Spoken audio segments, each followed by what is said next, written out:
ህይወትን በሙሉ ኖሯታል ብዬ አስባለሁ። ሳያጣ ሳይቸገር፣ ሰዎችም ሳያጡ ሳይቸገሩ ሳያዝኑ እንዲኖሩ አድርጓል። ነገር ተብላ ራሱ እሱን እንኳን አልተናገረችም። በቃ ማለት በቃ መናገር የምችልበት አቅም ላይ አይደለም ያለችው። በቃ ራሱን መስዋዕት አድርጎ ለቤተሰቡ፣ ለጓደኞቹ፣ ለልጆቹ የኖረ ሰው። ማልቀስ የነበረብሽ ጸጉርሽን ለምን አልነጨሽም፣ ፊትሽን ለምን አልቧጨርሽም፣ አመድ ለምን አልበተንሽም ላለ ሰው መልስ መስጠት እኮ እንዴ! እሷ ነች እኮ ስንት ዓመት ሙሉ ከ20 ዓመት በላይ ተጋብታ 3 ልጆች አፍርታ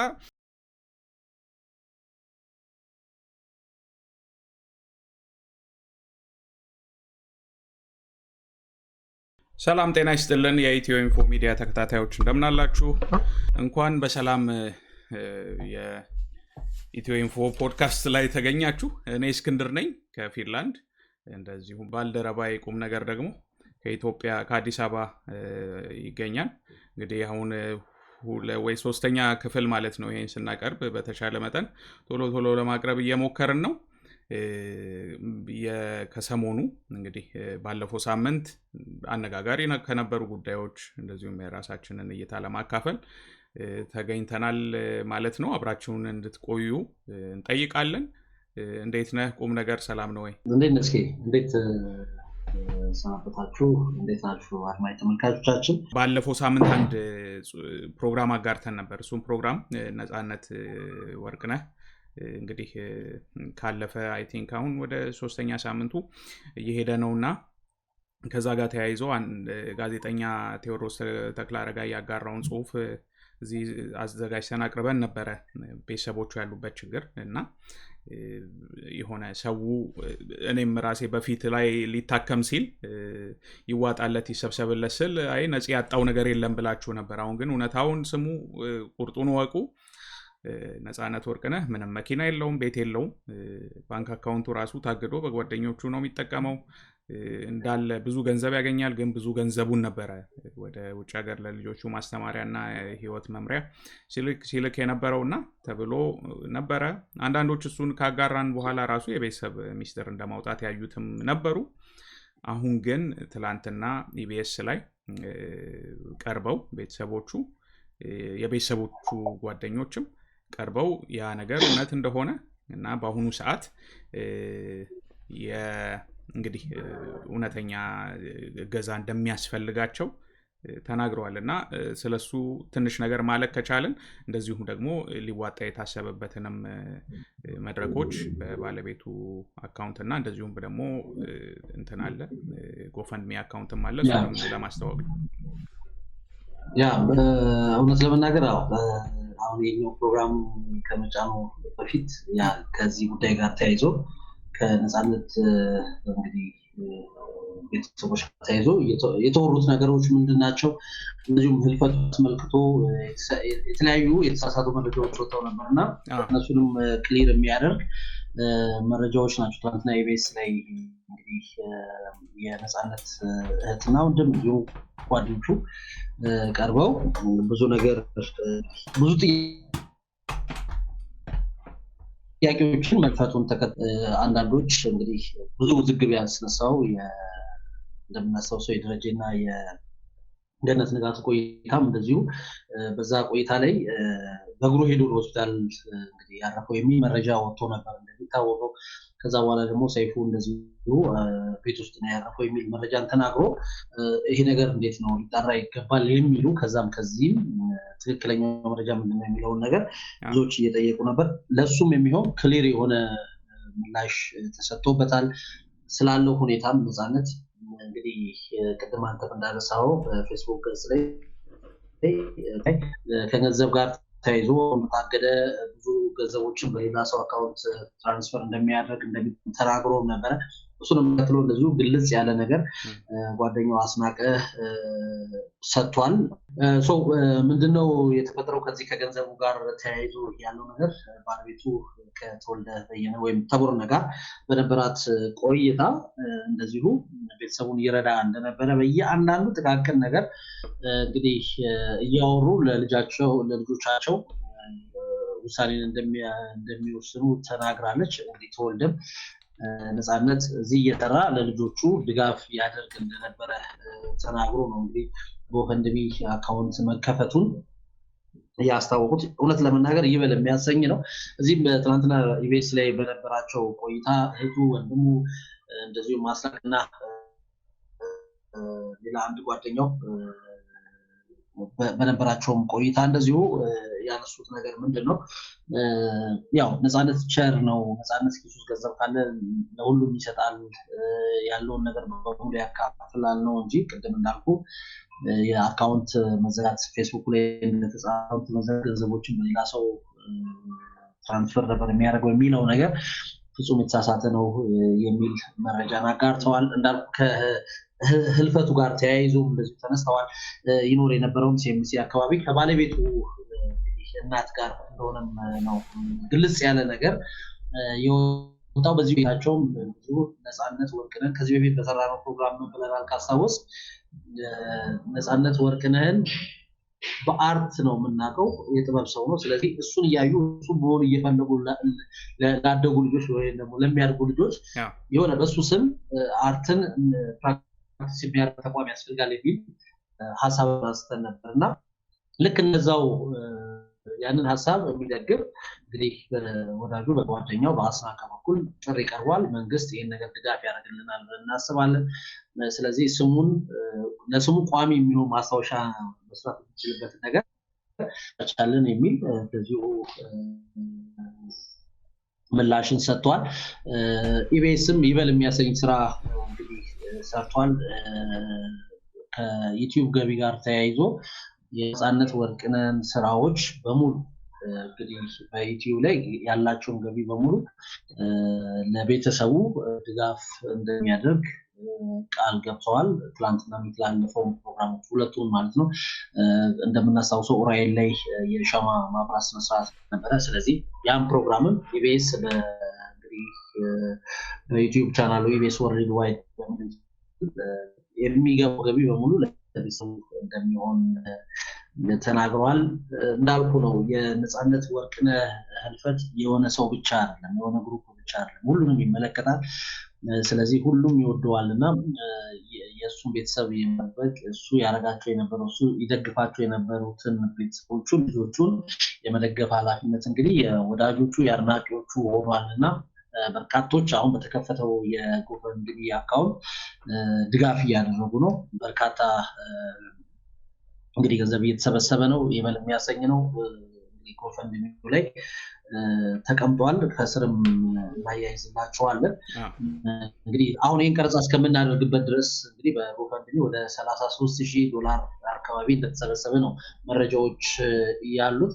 ይህም እንግዲህ ለነፃነት ሰዎች ያላቸው ፍቅር ምን ያህል እንደሆነ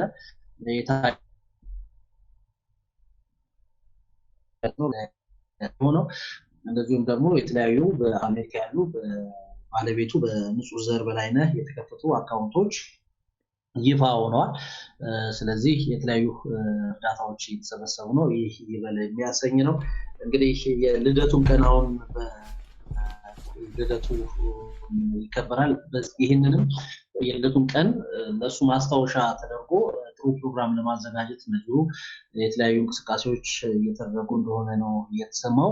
ብዙዎች ውስጥ የነበረን ጥያቄ ግን በትላንትናው ዕለት በተለያዩ ቻናሎች ለአንዴና ለመጨረሻ ጊዜ ምላሽ ሰጥተዋል ብዬ አምናለሁ። አዎ ሰጥተዋል። ያው በአካውንቱ በኩል ያለውን በተለይ አጥርተውታል።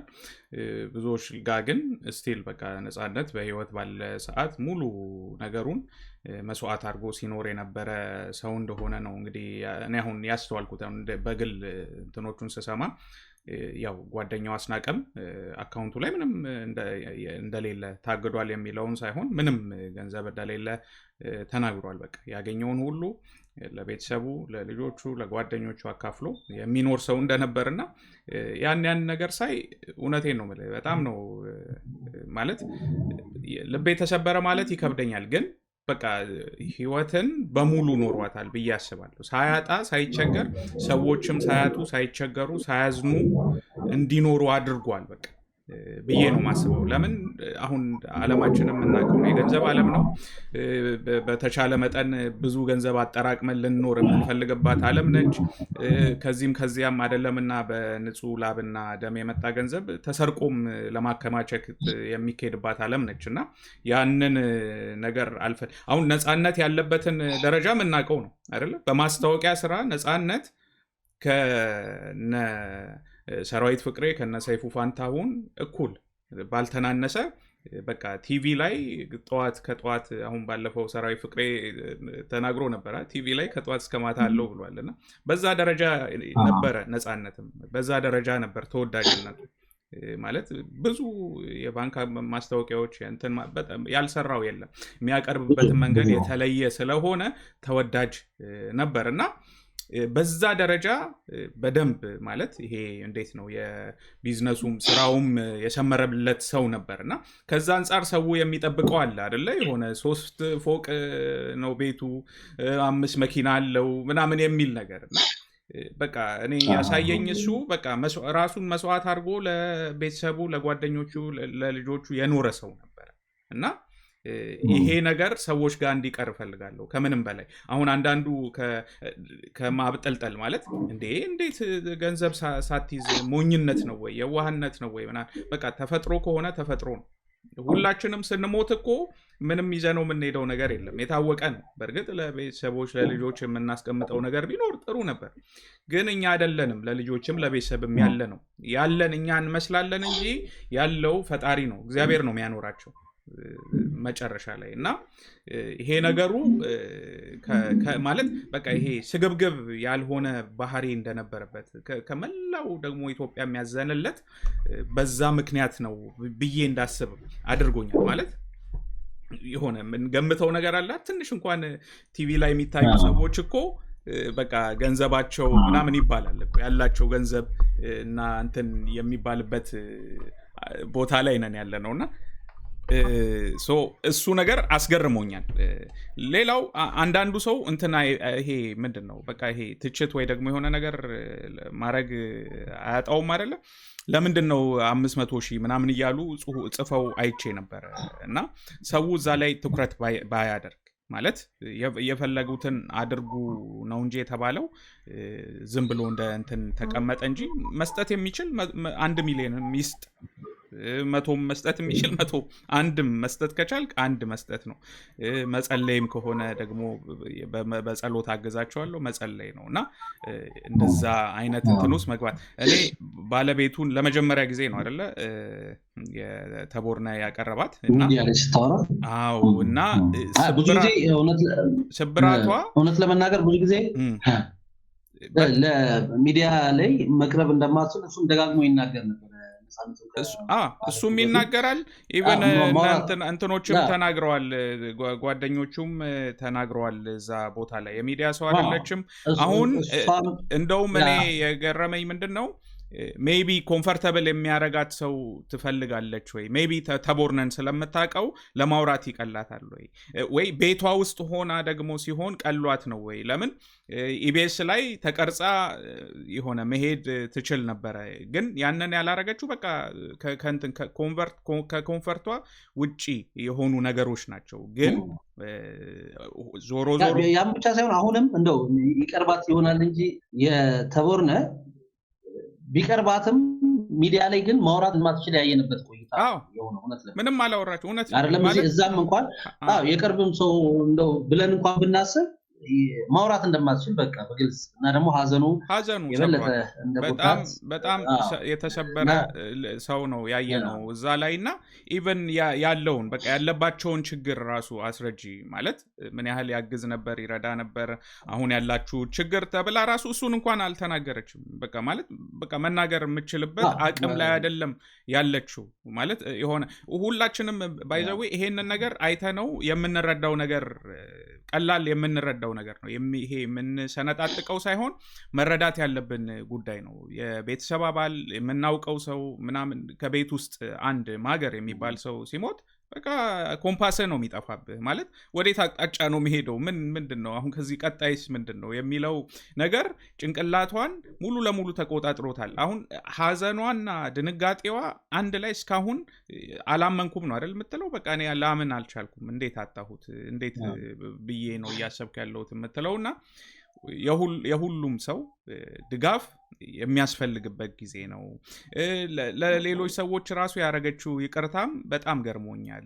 እነሱ ነፃነትን ነፂን ስለሚወዱት ነው እንደዛ ያሉት እና እኔ ማንም ላይ ቂማሊዝም ወይ ደግሞ በተለይ ፌስቡክ ላይ ተሸፋፍና ያለቀሰች አልነበረችም ለሚለው መልስ መሰለኝ እንደዛ ብላለችና ሁሉም ሰው ለሱ ነው አላዘነችም። እንደውም እውነት ለመናገር ተለያይተዋልም እስከሚል መረጃዎች ወጥተዋል ማህበራዊ ሚዲያ ላይ። ያን ፎቶ ተከትሎ በጣም አላዘነችም ምናምን የሚል በጣም አሁን እነሱን የማያውቅ ሰው አንዳንድ ጊዜ የሚያሳዝነኝ ምንድነው ለነዛ ሰዎች ራሱ መልስ መሰጠት አለበት ወይ ብዬ አስባለሁ። በእርግጥ የሆነ ሐዘንሽ ማልቀስ የነበረብሽ ጸጉርሽን ለምን አልነጨሽም፣ ፊትሽን ለምን አልዋጨርሽም፣ አመድ ለምን አልበተንሽም ላለ ሰው መልስ መስጠት እኮ እሷ ነች እኮ ስንት ዓመት ሙሉ ከ20 ዓመት በላይ ተጋብታ 3 ልጆች አፍርታ የምትኖረው። አንድ ቀንም ስለነሱ ፍቅር ጽፈው የማያውቁ ሰዎች በዚህ መልክ ነው የምታዝኙ በዚህ መልክ ነው ብለው ለመናገራቸው ማለት ምን ያህል ያ ንግግሮች እንደው ሰርጸው እንደሚገቡ ነው ያየሁት። ማለት ለነዛ መልስ መስጠትም አይጠበቅባትም፣ ግን በጣም ግሬስፉል በሆነ መልክ ነው መልስም የሰጠችው። አይ ይቅርታ አረግላቸው እነሱ ነፂን ስለሚወዱት ነው እንደዛ ያሉት። አያውቋትም እሷን፣ እውነቷን እኮ ነው። ኢቭን ሚዲያውም አያውቃትም እሷን እኮ አይደለ፣ አናቃትም በደንብ አንድ ላይ ሆነው ኢንተርቪው የለም እኮ አይደለ። ማለት ቶታሊ ኦፖዚት የሆኑ ሰዎች ናቸው እና እጅግ ነው ያሳዘነችኝ ሁሉ እና እንግዲህ ሁሉም ሰው የሚችለውን ያግዛቸው ለማለት ነው ያየነውን። እውነት ነው። አሁን በዚሁ በኢትዮ ኢንፎ አድማጭ ተመልካቾቻችን ስም ለመላው ቤተሰቦቹ፣ ለልጆቹ፣ ለባለቤቱ፣ ለእህት ለወንድሞቹ፣ ለመላው እንግዲህ በነፃነት ህልፈት ለዘኑ ለተጎዱ በሙሉ እንግዲህ መጽናናትን እንመኛለን። የጎፈንድሚው አካውንት ይፋ ሆኗል። ያው እንደሚታወቅ ቅድም ብለናል። ከዚህ ቪዲዮ ስርም እንግዲህ ጎፈንድሚውን እናደርጋለን። እንደዚሁም ደግሞ በእሷ ስም የተከፈቱ አካውንቶች አሉ። ቁጥሩ አለ አሜሪካ። እሱንም ለአድማጭ ተመልካቾቻችን እናደርግና ቅድም አንተ እንዳልከው ነው ሰው በገንዘብ ብቻ አይደለም የሚረዳው። አንዳንዴ በሀሳብም በጸሎትም ያጽናናችሁ ማለትም እንግዲህ ያባት ነውና በዛ መልክ ይሁን እንደተባለው ነፃነት እዚህ እየሰራ ቤተሰቡን ይረዳ ነበረ። ስለዚህ ነፃነት የሚወዱ በሙሉ ከቤተሰቡ ጎን እንዲሆኑ ጥሪ ቀርቧል። ቅድም እንዳልነው በነፃነት ስምም አንድ ቋሚ የሆነ ነገር ኢትዮጵያ ውስጥ በተለይ ከአርት ጋር ይሰራል ብለን እናስባለን። እኛም ባለፈው ቃል ገብተናል። አሁንም ጥሩ እንቅስቃሴ እየተደረገ ነው። ስለዚህ ቢያንስ ልጆቹ በስነ ስርዓት ትምህርታቸውን ተምረው የነፃነትን ስም ድጋሚ ከፍ ባለበት ሁኔታ ይፈጠራል ብለን እናምናለን። እየተደረገ ላለው ነገር ግን አሁንም በኢትዮ ኢንፎ ስም ምስጋና ማቅረብ እንወዳለን።